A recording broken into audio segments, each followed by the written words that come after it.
Hello everyone, welcome to Chapter 6, the America's War for Independence from 1775 to 1783. In this chapter, I'll be going to discuss to you 4 topics which are the Britain's law and order strategy and its consequences, the early years of the Revolution, war in the South, and identity during the American Revolution. Each of these contains 3 to 4 subtopics. So, let's start. What's your idea upon looking at this picture? Anyone? Well, anyway, this can be found on page 157. This is actually a painting created by John Trumbull. Kindly correct me if I'm wrong with my pronunciation. This picture is actually illustrating the members of the committee who made the drafting of the Declaration of Independence to the Continental Congress in 1776. On the previous chapter, we had tackled the various issues faced by Great Britain as well as the Americans after the British and Indian War.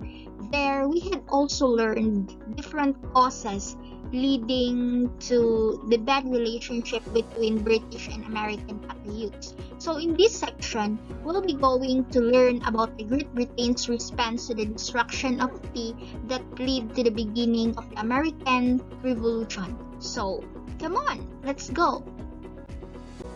As a review, the debt remained an unsolvable problem for Great Britain and its colonies. That's why Great Britain tried several methods to manage their massive debt, and it was by raising revenue, especially in instituting a tax on tea.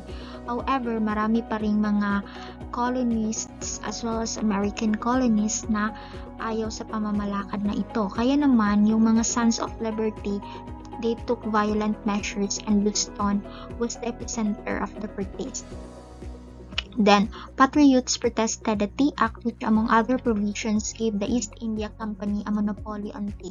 And just like what I have mentioned in the previous chapter, na they dumped the tea worth $1 million. And dahil dito, naging mas matindi ang nararanasang crisis ng Great Britain as well as the American colonies. The destruction of the tea angered the British Parliament. However, the Massachusetts refused to pay for the destruction. That's why mas lalong nagalit yung British Parliament, and they established the Coercive Acts, or commonly known as the Intolerable Acts.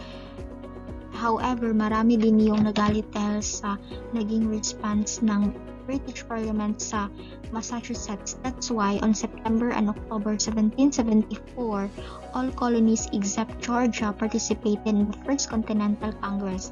And there, the Congress advocated a boycott of all British goods and established the Continental Association.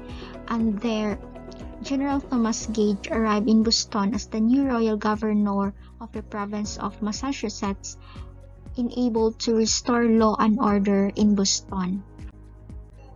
In 1768, the Suffolk Resolves was published upon the meeting of the Massachusetts delegates in a provincial congress, wherein it officially rejected the Coercive Acts. Also, it signaled the overthrow of the royal government in Massachusetts. However, the British as well as the rebels began to prepare for conflict, and they turned their attention to the supplies of weapons and gunpowder. So, in order to impose law and order, Gage stationed 3,500 troops in Boston.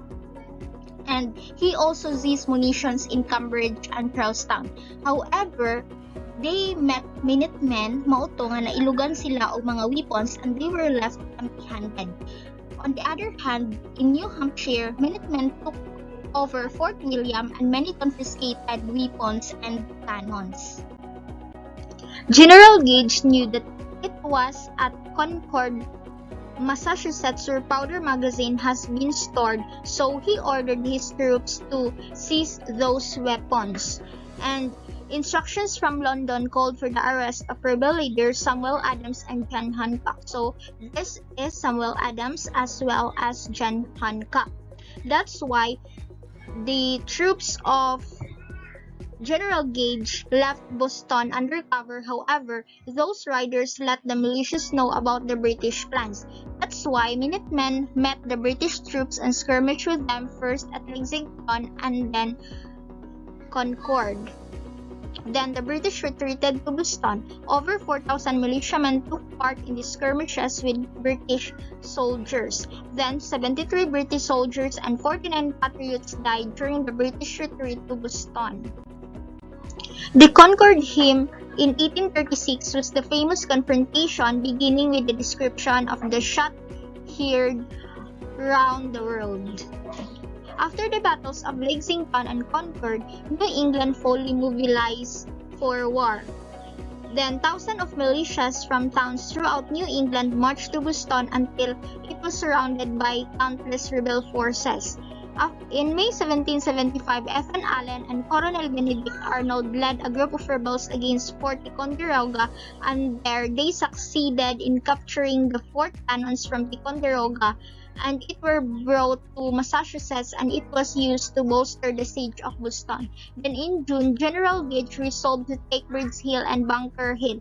It is actually a strategic site where militias could train their cannons on the British. On the Battle of Bunker Hill, the British launched 3 assaults. They only gained their control after the rebels ran out of ammunition. British losses were very high. There were 200 killed and 800 wounded. And despite the victory of General Gage, he was unable to break the colonial forces' siege of the city. Then King George III in August declared the colonies to be in a state of rebellion, so everybody agreed with the king, and then the British forces in Boston lost control over the countryside. Then General George Washington, who was the commander-in-chief of the Continental Army, used the Fort Ticonderoga cannons to force the evacuation of the British from Boston. Then Washington made strategic plans and able to successfully make the British withdraw from Boston, and it happened. You can read further on page 162. So there, in March 17, 1776, British evacuated their troops to Halifax, Nova Scotia, ending the nearly year-long siege. The Mecklenburg Resolves was issued in Mecklenburg County in North Carolina, stating that a rebellion against Great Britain began. Because of the Continental Congress, the colonies never owe allegiance to Great Britain since the governing authority had already passed in the Continental Congress, as well as the formation of militias is under the control of the Continental Congress as well. So, Loyalists and Patriots clashed in North Carolina in February 1776, and it happened at the Battle of Moores Creek Bridge. On the other hand, the Virginia Governor Lord Dunmore issued a decree known as the Dunmore's Proclamation. It is enabled to put down the rebellion. This proclamation exposed serious problems for the Patriots and the British. Moreover, there were many slaves who joined Dunmore's side, but it caused a bad effect especially to the Patriots' resistance and Britain. Mas nadaragdagan pa yung kagustuhan nila to call out for independence of their views that British were only depriving them of their slave property, and what the British wanted is to have a war against races. So that's why Dunmore left Virginia in 1776. Many colonies concluded that it was the time to separate from the empire and declare independence. It is because they deserved the same rights in Great Britain. Because of this, the pamphlet entitled Common Sense was published. It was written by Thomas Paine, and it was the most radical pamphlet of the Revolutionary era. This pamphlet rejected the monarchy, and with this, Paine also argued about the creation of the American Republic, and he wanted the blessings of republicanism. Moreover, it is also a bold move that signaled the desire to create a new political order. Then, the idea of popular sovereignty. Popular sovereignty in a sense na the citizens can choose who would represent them. Then republicanism also served as a social philosophy which served as a guide to the patriots' conduct against the British Empire. And it is also written in simple, direct language aimed at ordinary people, and it became available in the 13 colonies. In 1776, the Continental Congress met in Philadelphia, and there they agreed to cut off ties with Great Britain. So the Virginian Thomas Jefferson and John Adams of Massachusetts, with the Congress support, advocated the justification for liberty in the Declaration of Independence. The Declaration was primarily written by Jefferson at nakapaloob dito yung mga grievances nila kay King George III as well as their desire to have an American Republic as a form of government. Then, they have the Declaration Preamble, which began with a statement of Enlightenment principles pertaining to universal human rights and values. Actually, we can read it on page 164 to understand it further. Then, the Patriots leader sent copies to France and Spain in hopes of foreign recognition and aids. It is actually very lengthy to read about the Declaration of Independence, so summarize na lang nako, and it was the importance of this. It is actually the basis for subsequent movements to gain independence. It is also a part of American civil religion, and thousands of people each year make pilgrimages. Then, it reveals fundamental contradiction of the American Revolution and the conflict between the existence of slavery. All men are created equal. In short, the Declaration of Independence framed equality. We are now in the second part of this chapter. So, are you still there? So, anyway, in this section, I'll be going to discuss to you the British and American strategies of 1776 to 1778, as well as their key battles of the early years of Revolution. So, just keep on listening. The British forces went to Nova Scotia after evacuating Boston, and there they devised a strategy which was to take New York City, and they successfully made it. By the next year, they cut off New England from the rest of the colonies and starved it into submission. So, General William Howe, or Howe, who was the commander-in-chief of the British forces in America, amassed 32,000 troops on Staten Island in June and July 1776, while his brother, Admiral Richard Howe, controlled New York Harbor. It was the command of New York City and Hudson River was their goal. In August 1776, General Howe landed his forces on Long Island and routed the American Continental Army. So the Americans were outnumbered and lacked military experience and discipline. I made a timeline regarding the British strategy in the Middle Colonies. So, nangangamoy panalo na sina General Howe because the American forces were lack of experiences and discipline. So, on September 1776, General and Admiral Howe arranged a peace conference where Benjamin Franklin, John Adams, and John Rutledge represented the Continental Congress. And on September 16, 1776, George Washington forces held up against the British at the Battle of Harlem Heights. On October 28, 1776, General Howe's forces defeated Washington's at the Battle of White Plains, and New York City fell to the British. Kasi nga, wala pang masyadong experience at hindi pa magaling yung mga forces ni Washington. And in 1777, British burned Danbury, Connecticut, and in 1779, they set fires to homes in Fairfield and Norwalk. So this is the image of the peace conference. Well, this is the image of the Battle of Harlem Heights. Well, this is the Battle of White Plains, and these two images is illustrating the burning of Fairfield. On May 1775, the Second Continental Congress happened, and the members approved the creation of a professional Continental Army, and there George Washington became the commander-in-chief. And it took 7 years for the Continental Army to become a professional force. And in 1775 and 1776, militias returned home, which drastically resulting to reducing the army's strength.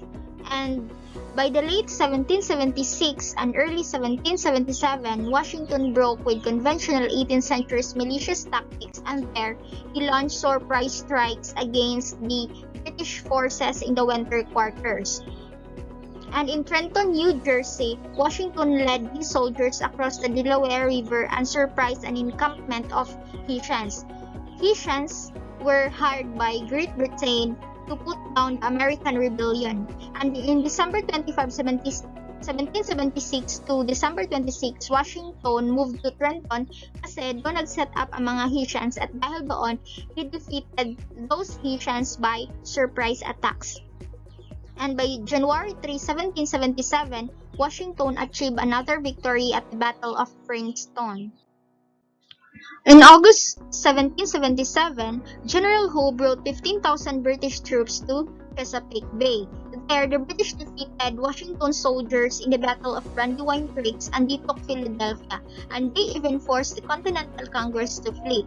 By 1777 to 1778, British occupied the city and Washington's army camped at Valley Forge, Pennsylvania.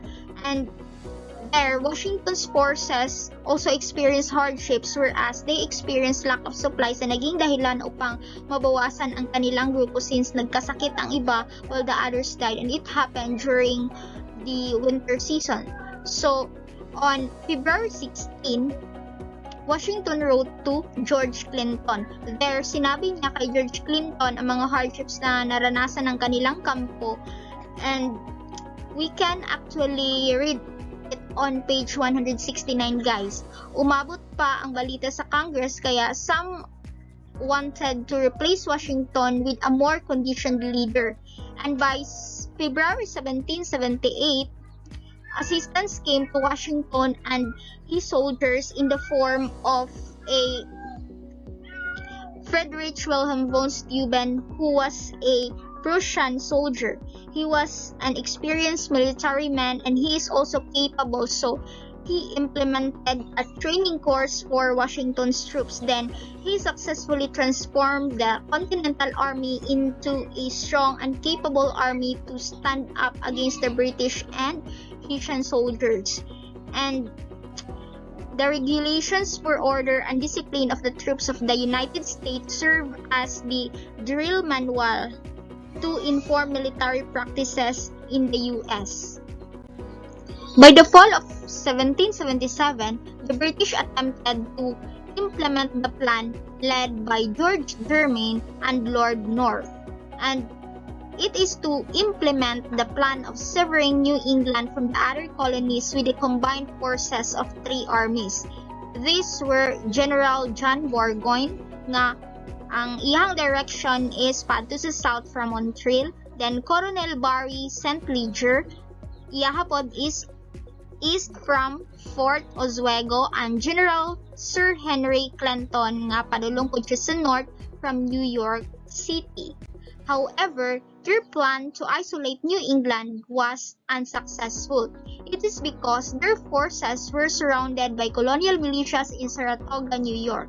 In addition, Clinton's forces failed to provide the needed support for the troops at Saratoga, and they also failed to aid Burgoyne. Because of what happened, Burgoyne surrendered his 5,000 soldiers to the Continental Army. Then, during the Battle of Saratoga, the American forces claimed victorious, and it became the major turning point of the war. Due to that, the French convinced to recognize the American independence by supplying the U.S. with gunpowder, money, soldiers, and naval forces. They also contributed military leaders, including the Marquis de Lafayette. I didn't know how to pronounce this, but I think it's Marquis de Lafayette. Anyway, Marquis de Lafayette served Washington as an aide-de-camp. Also, Spain joined the war against Great Britain, so naging mas mahirap sa mga British, lalo na at kailangan nilang makipaglaban sa mga rebel in North America as well as in France. Additionally, the Dutch Republic also support the American revolutionaries, and they signed a Treaty of Commerce with the United States in 1782.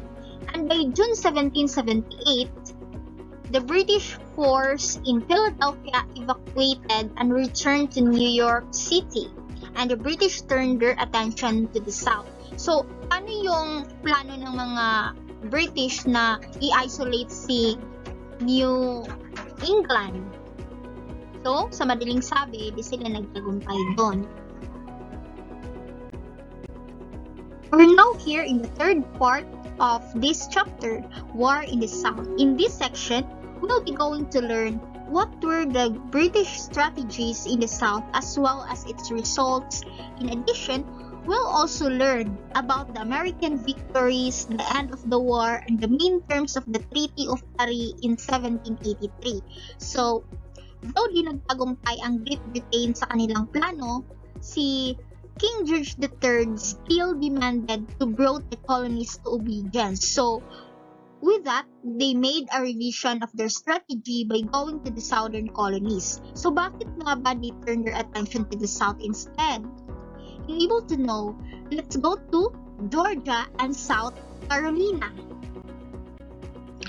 The British architects of the war strategy in the person of Lord George German believed that their southern strategy would lead to great success because he believed that they would gain the support of the loyalists, the slaves, as well as the Indian allies in the south.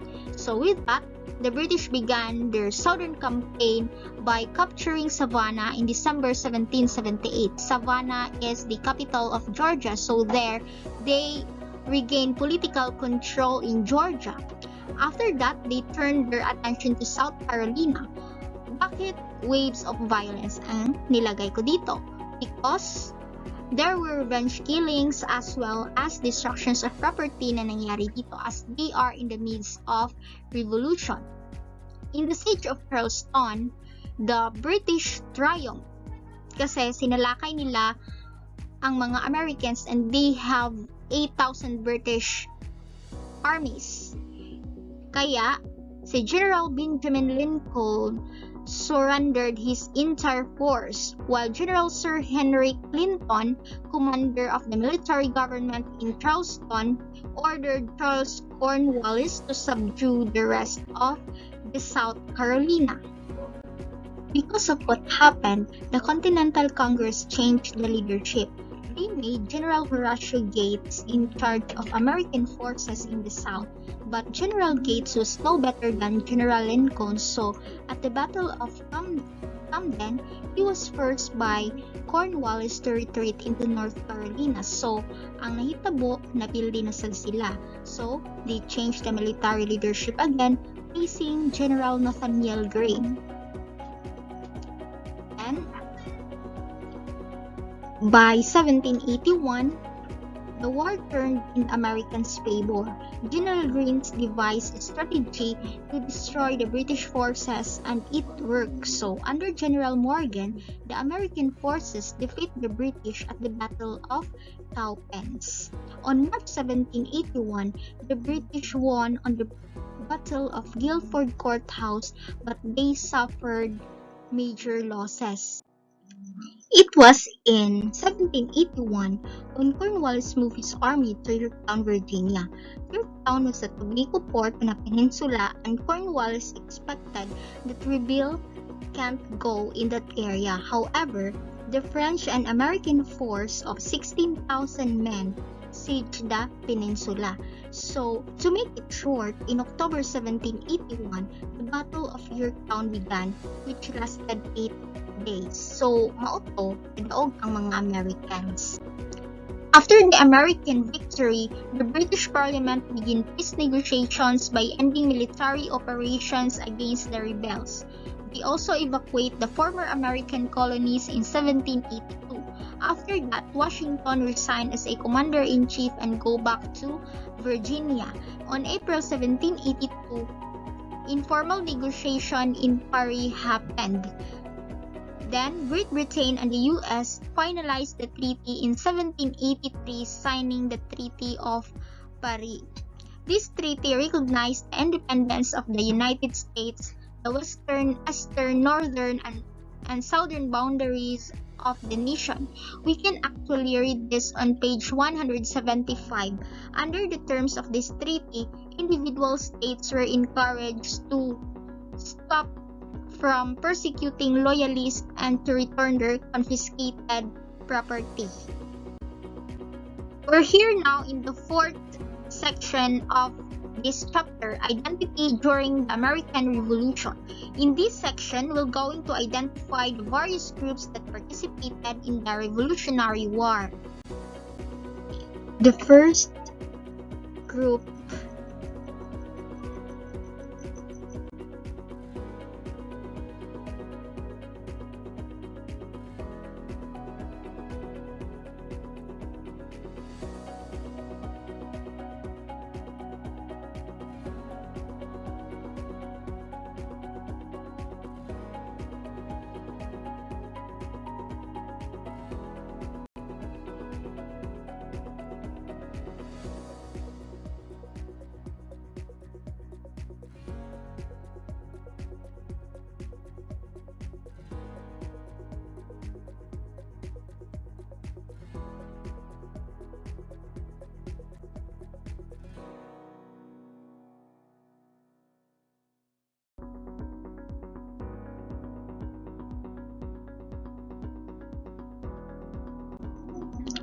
Next is slaves and Indians. In the new United States, revolution greatly reinforced racial identity based on skin color. So, whiteness denoted freedom, while blackness denoted servile status. There were 500 slaves in American colonies during the Revolution. 20,000 joined the British cause, and powerful Indian people, or the Mohawk and Creek, remained loyal to the empire. Joseph Brant, or Thayendanegea, joined forces with Colonel Barry St. Leger. He was the one who fought for the British during the Revolution, which ended with the surrender of General Burgoyne at the Battle of Saratoga.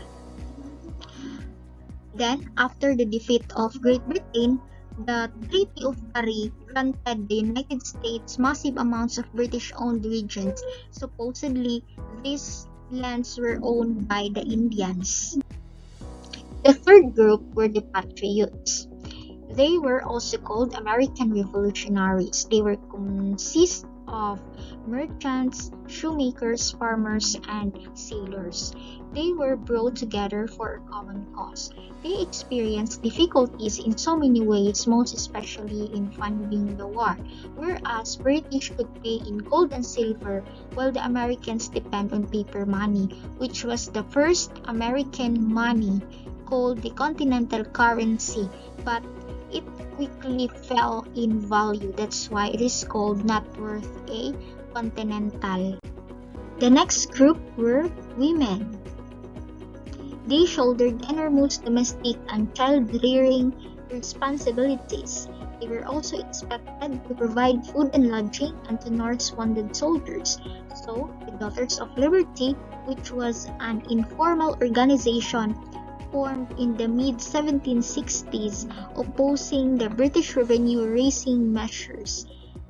And so, Esther de Burt Reed worked hard to support the war. She formed the Ladies' Association of Philadelphia. The Sentiments of an American Woman was written by Esther de Burt Reed, and there she wrote to the other women. The time has arrived to display the same sentiments which animated us at the beginning of the Revolution when we renounced the use of peace, however agreeable to our task, rather than receive them for our persecutors, when we made it appear to them that we placed former necessaries in the rank of superfluities, when our liberty was interested, when a republican and laborious hand spun the flax, prepared the linen intended for the use of our soldiers, when exiles and fugitives we supported with courage, all the evils which are the concomitants of war, the sentiments of an American woman, 1780. So, during the Revolutionary era, women also played an important role, especially that they took part not only at home, but they also raised 300,000 US dollars in the continental money for the war, in addition to taking their part in combat to prove their equality with men. This ends chapter 6. Thank you so much for listening and watching this video, and I hope that you learned much about this chapter. Stay safe, everyone. God bless us all.